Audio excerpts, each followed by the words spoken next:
Hone re kurori ki te atua maungarongo ki te whenua, whakaro pai ke ngā tangata katoa tihei Māori ora. Ko rātou manga te maunga, ko ipi piri te moana, ko Ngātuki Matawhaurua te waka, ko Patu ke ha me Ngāti Kuta ngā hapu, ko Ngāpuhi te iwi, ko Rāwhiti te whenua, ko Rāwhiti te marae, ko Sunnyville Williams ahau. Kia ora. Kia ora whānau. So nice to see you all here again this year. Nice to see so many new faces. First off, I'd like to say thank you to our Indigenous brothers and sisters who have come from far and wide to be here with us today. This is my third or fourth, I believe, conference speaking at these Māori suicide prevention huis, and since I last saw you, well, in the 4 months of this year, I've visited. I've done 42 engagements around the country, spoken at 18 schools, a further 20 odd community engagements, 4 marae, I think a police station, and a mate's garage. During those talks, I have spoken at the 18 schools that I've spoken at. I've spoken to just under 10,000 tamariki, and so I think I've got a fairly good scope on the message our young people want me to give you today. Some of you are not going to like that message, but too bad. Here it is. Shut up. Just shut up.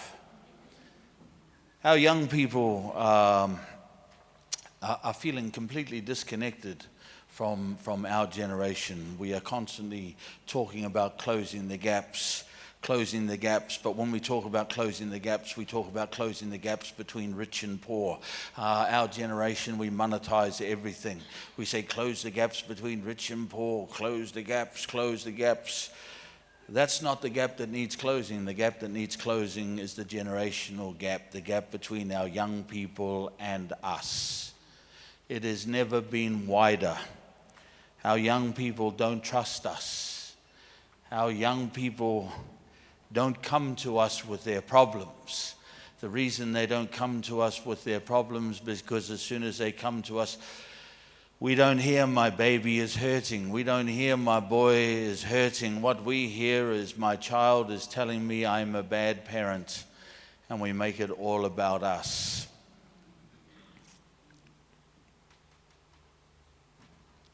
Every time our kids come to us with problems, we turn on them.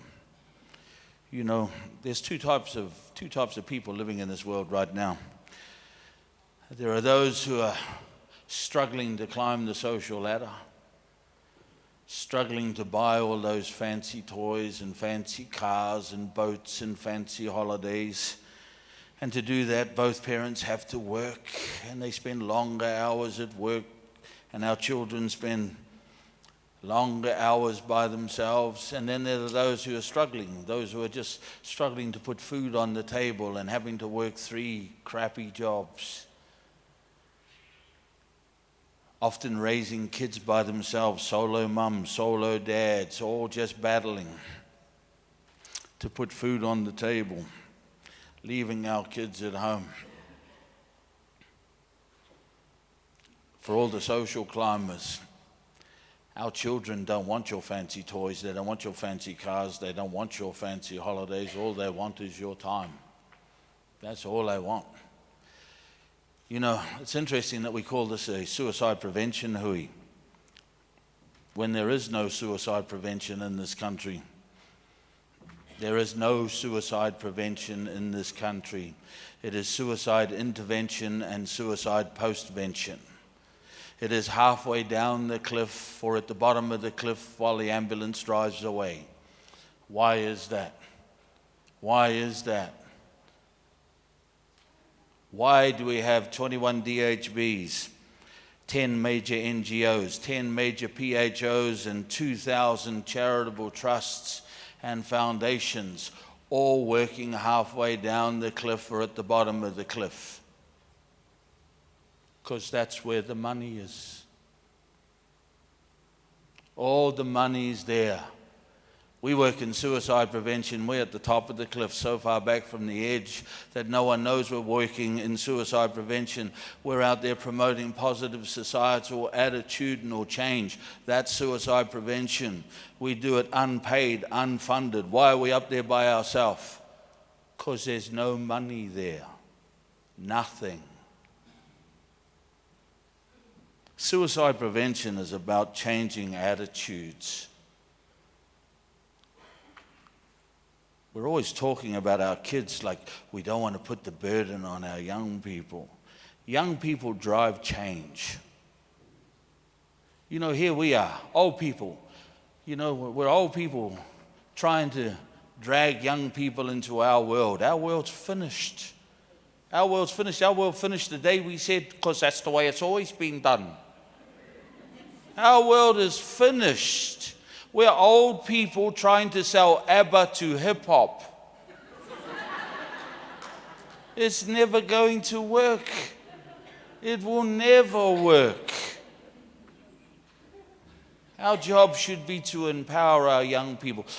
What do we have that young people don't have? We have knowledge. We have networks. We have resources. What do they have that we don't have? They have current ideas. They know what the problems are. They know what the solutions are. We should be sitting in the back room making cups of tea for them while they come up with the solutions to the problems. Yet, whenever we go into rooms, I go to suicide prevention, who is for youth, up and down the country. I'm the youngest fella there. I'm 54. That's ridiculous. We're always telling young people, you know what the problem is? These young fellas, beep, beep, beep, beep, beep, beep, beep, beep, and beep, beep, beep, beep, beep, beep, beep, beep, beep. Well, what a load of crap. What a load of crap. Why, you know, you hear people, parents all the time go, these bloody kids are always on the Facebook, they're always on the Twitter, bloody snappy chatty, and bloody this and bloody, these bloody kids, they don't know how to, you know, they should be out walking in paddocks. That's what they should be walking by the river. Our kids don't want to walk behind rivers. They can Google any river in the world. They can walk by any river in the world. Our kids don't want to walk to school in bare feet and stand in cow shit to keep their feet warm. They can keep their feet warm in the front seat of your car.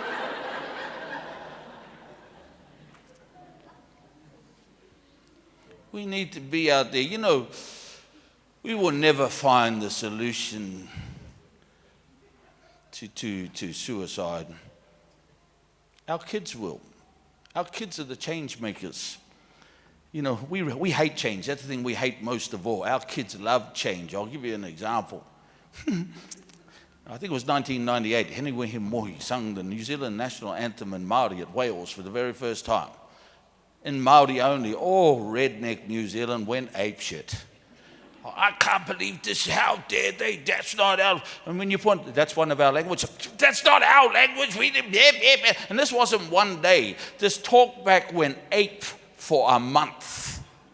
So they came up with a compromise. Okay, next time we'll sing it in both languages. Oh, no, that wasn't good enough. Oh, no, they just mumble along. And when it come to the English, God of nations, see, we're better. God of nations, I think.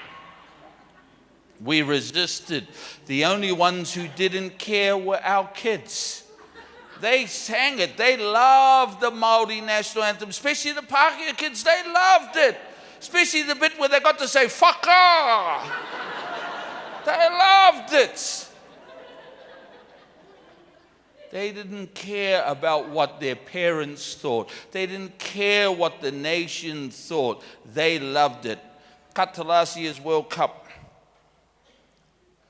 They're singing the Māori national anthem. The camera cuts away the four of the whitest men in New Zealand. Ozzie McLean, Steve Hansen, Grant Fox, and the other white guy that no one knows. They were all singing the national anthem in Māori. Not because they love Māori or feel any closer to it. They did it because our kids did it. They did it because they want to be loved by their children. Children create change.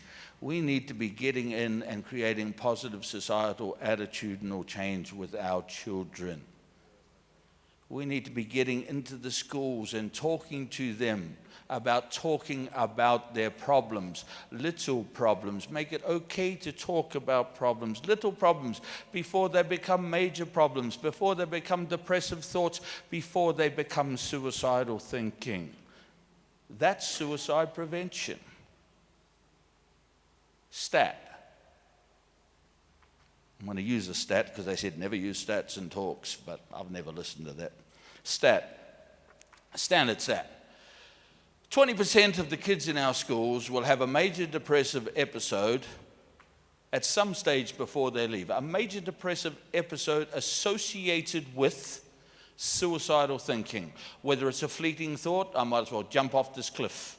Or whether it's a reoccurring thought that grinds them down every day. 20%.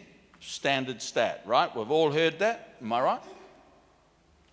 The stat you never hear about. 80% of those kids never ask for help. 80% of those kids never ask for help. Why? Why? Because they don't want to be further isolated. They don't want to be made to feel more helpless. They don't want to be made to feel more hopeless. They don't want to be judged. Stigma. The government currently spends, depending on what magazine you read, between $1.6 billion and $3 billion on mental health awareness and suicide prevention. $1.6 billion to $3 billion on suicide prevention and mental health awareness. 80% of that money is spent on the 20% of the 20% of the problem, people with the problem. But nothing is being spent on the 80% of the population whose judgmental attitude is having the biggest effect on the 20%. And these 80%, they're not saying these judgmental things because they're horrible people. They're not horrible people. They're saying it for one of two reasons. One, because that's what's always been said. Coward, attention seeker.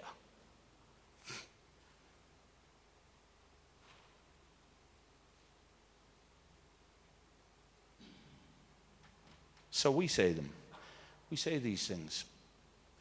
The other reason, so one is because it's what has always been said, and two, because I need to shut the conversation down. I know nothing about this topic. I don't want to get caught out saying the wrong thing, so I will shut the conversation down by making a judgmental statement. I liken those people to Pākehā who don't go to marae. They don't go to marae because they hate Māori. They don't go to marae because they don't know what the hell's going on and no one wants to look stupid. But you teach one Pākehā fella a few words in Te Reo, he can't wait to get to that marae and bring all his mates with him. In both cases, it's an education. Education is the way around this. If you arm people with tools to talk, if you arm people with tools to listen, then they will listen. So there are three things wrong with the system. Three things wrong. Number one, the system's broken. It's broken. I would suggest, in my dumb Māori head, that $3 billion is more than enough money to fix this problem. More than enough money. That's $3,000 million in a country of 4 million people. I think that's enough money. How the money has been distributed is the problem. So we've got a competitive tendering system where the 21 DHBs, the 10 NGOs, the 10 PHOs, and the 2,000 charities are all diving into that same funding, all going against each other to get their hands on that evil money. And they will do anything. They undercut each other. You know, we're all nice to each other's faces, but boy, when it comes to chasing that pūtea, whoo, utu. So they all jump in there. So there's a $200,000 contract coming. So I say, I'll do it for $100,000. And everyone else goes, damn, we can't do it for $100,000. The fella finally wins the contract. One organization wins the contract. But he doesn't realize that the government wants $50,000 worth of reportage. Now I've got $50,000 to do a $200,000 job. I can't fulfill that contract. I cut down my frontline staff because they're the first ones to go. We cut down the frontline staff. Oh, we still haven't got enough. We'll cut down our admin. We still don't have enough money. How are we going to fulfill this contract? Now we're looking over the fence at everyone else's contract. Let's steal their contract. Let's jump on their ideas. Then the government gets everyone into one room and it goes, let's all share our ideas. Oh, piss off, I'm not sharing my ideas. These fellas will steal my ideas. It doesn't work, but we still have the power. We still have the power. Stop being government muppets. You don't have to be a muppet. We still provide the service. All we need to do, all Indigenous people need to do, is we need to get into a room. Hard, I know. Show everyone where they fit in the pie. Te rau matatini, what's your thing? Oh, we do this. Oh, blah, blah. What do you do? We do this. We do this. And everyone will see where they fit in the pie. And then we say respectfully, stay in your zone. When that contract comes up, only you go for it. When that contract comes up, only you go for it. Now we create certainty. See, the tendering process creates friction. Everyone thinks they're being undermined. Everyone's can't fulfill contracts. They're like parents, two parents who are working so hard but just getting sunk by the mortgage and the bills, and they can't. So when their kids, the community comes to them with a problem, we turn around and we make it all about us. Oh, you think you got problems? I've got so many problems. What, you think all this fell out of the sky? Communities are sitting there going, no, damn, I'm not coming back to see you. So we need to create certainty. We need to take ownership back off the government. We need to be the ones that say, when the government says, where's everyone else? Nah, just them. Just them. Give them the money, dickhead. Give them the money. No one else is stepping up. Give them the money. So everyone gets some certainty. Organizations get certainty. Stage 2, community engagement. We need to go back to communities as providers and apologize for the way that we've been treating them. We need to win the hearts and minds of our communities back. We need to stop being parents, telling communities what to do, telling communities what their problem is, giving communities a solution to our alleged answer to their problem, and ask them, what's the problem? People are always saying to me, what's going on here? What's going on with these kids? My response, ask them. Ask them. But when you ask them, shut up. Listen to what they say. Go back to communities. Look, you have 15 suicides in Hastings. You have 15 suicides in North Otago. The only thing they've got in common is 15 dead people.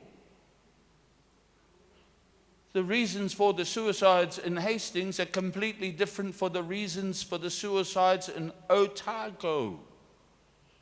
Why would you go with this stupid blanket approach that the government gives us? You engage communities. You ask them what's wrong. In Hastings, it's colonization, it's poverty, it's gangs, it's drugs, it's alcohol. In North Otago, it's dry weather, isolation, farmers not making any money. It's completely different, and the only people that have the answers to that are the people in those communities. The final thing we need to do is we need to have an awareness campaign to educate New Zealanders on how to listen to someone who is having a problem. We need to tell New Zealanders exactly what the problem is. We're so busy working on the solution, we haven't told people what the problem is. It's like going to the doctor. They go, "Doc, I've got a problem." Doc says, "Oh, yeah, tell me about it." "Oh, this happened, this happened, this happened." "Oh, yeah, sweet, take these." "Well, what's wrong with me?" "Way above your pay grade, take these." But what's wrong with me, Doc? What's wrong with this? "Shut up, I'm an expert. Take these, go away." You can't keep telling people the solution without telling them the problem. The problem was suicide. Very simple, and all the experts are going to hate me, but I don't care. There are only 3 reasons people attempt suicide and complete suicide. Only 3. Reason number 1, I am hurting. I am in so much pain, I want it to stop. Everyone tells me time is the great healer if you just give it time. But every day I wake up and the pain is worse and I want it to stop. With our older people, usually it's the death of a long-term partner or physical pain. I can't take this physical pain anymore. I want it to stop. With young people, it's a breakup of a relationship with a mother, a relationship with a father, a relationship with friends, boyfriend, girlfriend. With middle-aged men, it's usually an affair gone wrong. Or we've blown the family money and we can't see a way out. So number 1, I'm hurting. Number 2, I'm causing hurt. I've become a burden to everybody. I walk into a room, I suck the oxygen from the room. If I wasn't here, everyone could get on with their lives. Everyone would be better off if I'm not here. 1, I'm causing hurt. 1, I'm hurting. 2, I'm causing hurt. 3, I want to cause hurt. You hurt me, so I'm going to hurt you. That's it. That's it. That's it. But at the heart of these 3 things is hurt. That's it. So if we see someone who's hurting, our job is to help carry them. Stop looking around and going, "Who's going to pick that fella up there because someone else needs to fix this?" That's what we do. We need to go over there and pick this person up. We can pick this person up for just a little while and carry them to safety. The world's a better place. And if our kids see us doing that, then they will do it. That's our job. All of this other nonsense is just nonsense. I did a talk the other day to 200 adults in Dunedin. And I was pretty much telling them how bad of parents that we are and talking, and all these Pākehā fellows. Maybe with your Maori children, but not with our kids. 4 kids were upset about how people were talking to me and how they were resisting, and they got up and they told these people exactly how they were feeling. Every time we come to you with a problem, you make us feel worse. Every time we talk to you, this is how you look at us. This is what you do. So I asked these people, ask these kids any question you want so you'll know where they're going. One person said, "What gives you hope?" 4 people, 4 young people under 20 years old. All 4 of them said love. Love. Love. Connection. Next said, "I got a question." I went, shut up. How many of you people expected that answer? 30 people went, "Bullshit. You're liar, pants on fire." I work with young people every day. I know what goes through their head. I didn't expect that answer. Liar, pants on fire. They were all Green voters, by the way. You know I'm right, Green voters. You know I'm right. Love was what our children want. Love. That's what we should be giving them. We should be giving them what they want. You know, we think that our kids are really selfish. We think our kids are only there for themselves, but our kids are very deep thinkers. and they are the best communicators in the world. I used to walk into rooms full of young people, and all I saw were problems. All I saw was trouble. I walk into rooms now, and all I see is potential. These kids are the most amazing generation of young people in the history of the world, and we are the worst generation of adults in the history of the world. We need to change, and anyone who says disagree, see ya. See ya. I'll finish with this. I talked at 2 schools recently. Cambridge High School, lower upper middle class, lower upper class kids, right? These are all white kids, right? White kids. And we were talking after my corridor, and I'd shared my story, and they were sharing their story back. And we were talking about parents, and we were talking about disconnection, and the adults in the room got really uncomfortable. They were trying to go, why are you talking about this? We're amazing. I can't believe you're talking to the children about this. So I posed a question for these kids to prove my point. I said, hypothetically, if any one of you young people here were thinking about suicide, how many of you would tell your parents? Not one hand went up. Not one. The only ones who were shocked in the room were the adults. And then 2 kids stood up and told about their experience with suicide ideation and their attempts. The only ones who were shocked were the adults. All the kids knew. They're all communicating. They're talking all the time. Who is the problem? It's not the young people, it's us. We're forcing our kids to live 2 lives.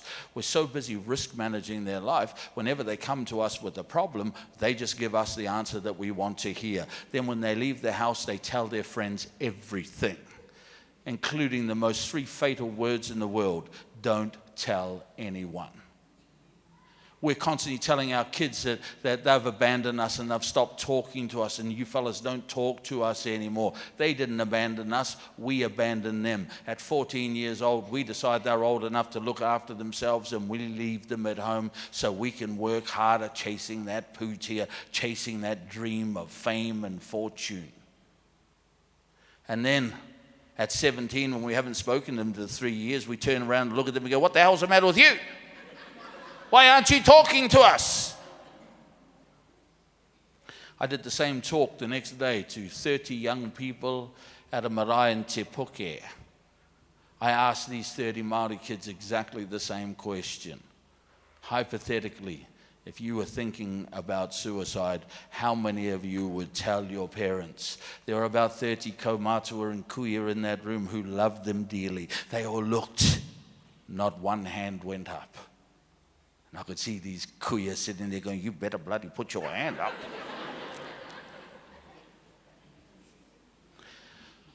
We need to reconnect with our young people. We need to apologize to our young people. We've got to stop demanding their respect, and we've got to earn their respect back. And until we start doing that, until we start reconnecting with our young people, people are going to continue taking their lives. You can spend your billions of dollars on all your stupid schemes, and they're all stupid because they don't engage with anybody. Or you can invest in the cheapest suicide prevention plan in the world. Positive societal attitudinal change. You change your attitude, you'll change the world. Kia ora.